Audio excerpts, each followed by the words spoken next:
얼마 전 그린 스마트 미래학교 추진단이 출범했습니다. 막대한 예산을 들여 노후화된 교육 환경을 개선하는 사업인데요. 그 현황과 과제를 짚어보겠습니다. 이재영 국가환경교육센터장과 최희연 기자 자리했습니다. 어서 오세요. 네, 안녕하세요. 자, 그린 스마트 미래학교 추진단이 이제 출범을 했는데 현재까지 진행 상황이 어떻습니까? 네, 이제 정확히는 미래교육체제 전환 추진단입니다. 이 추진단 안에 그린 스마트 미래학교 팀이 있는 겁니다. 그러니까 전체적인 미래학교, 미래교육과정을 다 손보는 거고요. 그 안에 이 사업이 있는 겁니다. 고교학점제 등도 준비하는 거죠. 40년 이상 된 노후 학교를 대상으로 친환경적으로 교육 환경을 개선하겠다 이 겁니다. 일단 이 사업은 5년 동안 진행이 되는데요. 예산은 약 18조 정도가 됩니다.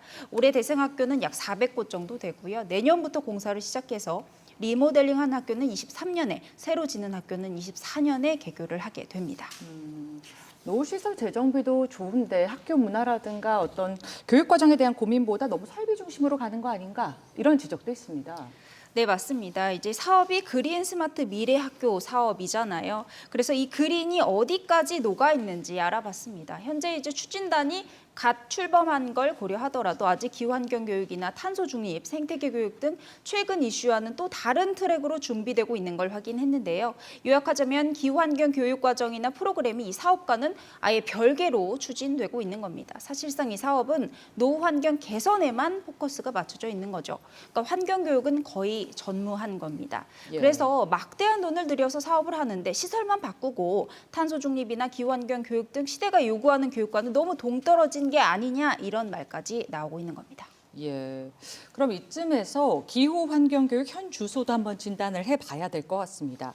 최근에 기후환경교육을 실천하는 시도교육청들이 많아지긴 했는데요. 현재 이루어지고 있는 이 교육이 어디까지 왔고 또 아쉬운 점은 없겠습니까? 네, 제가 생각하기에 지난 20년 동안 우리나라의 학교 환경 교육이 이루어낸 성과를 아마 지난 2, 3년 동안 그보다 더 많은 성과와 변화를 이루어낸 건 분명한 것 같습니다. 예. 그리고 문재인 대통령께서 탄소중립 2050을 발표하시고 교육부에서도 그린 스마트 미래학교를 포함해서 기후위기와 환경재난에 대응해서 학교 환경 교육을 혁신하겠다고 발표하신 건 너무나 잘한 결정이고 중요한 결정이라고 생각합니다. 그리고 최근 들어서 교육부가 환경부나 해양수산부, 산림청, 기상청과 함께 협력적인 방식으로 일을 추진하는 것도 아주 적절한 방식이라고 생각을 하는데요. 네. 아쉬운 건 그린이라고 말하는, 여기서 그린이 무엇을 말하는가 하는 부분입니다. 그런 면에서 너무 좁은 의미의 건축이나 에너지에만 한정하지 않고 생물 다양성이라든지 또는 순환 경제라든지 생명 윤리를 포함하는 좀 더 큰 틀에서의 가치와 이념을 바탕으로 하면서 그린 스마트 미래학교 사업을 추진한다면 좀 더 내실 있게 아이들의 배움과 연결되지 않을까 그런 생각을 해봅니다. 좀 더 포괄적인 의미의 어떤 문화 혁신까지 이루어져야 한다 그렇습니다. 이런 말씀이네요. 네.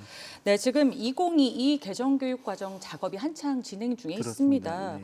이 부분에 환경교육이 어디까지 논의가 되고 있고 또 향후 어떻게 강화될 필요가 있을까요? 예, 최근에 교육부에서 차기 교육과정에 대한 논의를 하면서 불확실한 미래에 대응한다 이런 표현을 자주 쓰고 있습니다. 예. 그리고 그 불확실한 미래를 구성하는 요소로 AI와 생태 전환 교육, 민주시민 교육을 꼽고 있는데요. 그런 면에서는 저는 바람직하다고 생각은 합니다. 그렇지만 지금까지 우리나라의 교육과정이 지난 70년 동안 10차례 가까이 바뀌었지만 변함없었던 게 국가가 너무 중심적인 거, 그리고 교과만을 너무 중요하게 생각하는 거, 그리고 지식에만 너무 초점을 맞춘 거였다고 생각을 하고요. 예. 이번 교육과정에서 기후위기에 대응할 수 있는 새로운 생태 문명으로 전환을 하려면 예를 들면 국영수사와 같은 지식 중심의 교과를 20% 정도 예를 들면 과감하게 줄이고 아이들이 새로운 문명을 향한 전환 교육을 배울 수 있는 그런 공간을 확보하는 획기적인 전환이 좀 마련되어야 되지 않나 그런 생각을 해봅니다. 네, 네. 기후환경교육에서 나아가 새로운 어떤 건강한 공동체를 만들어가지는 그런 미래 교육이 그렇습니다. 우선돼야 한다. 혁신이 일어나려면 일단 있는 것을 뭔가 비우고 그래야 새로운 것을 만들어낼 수 있는 여지가 생기는 게 아닌가. 그게 혁신의 출발이라고 생각합니다. 예, 알겠습니다. 잘 들었습니다. 두 분 말씀 잘 들었습니다. 네, 감사합니다.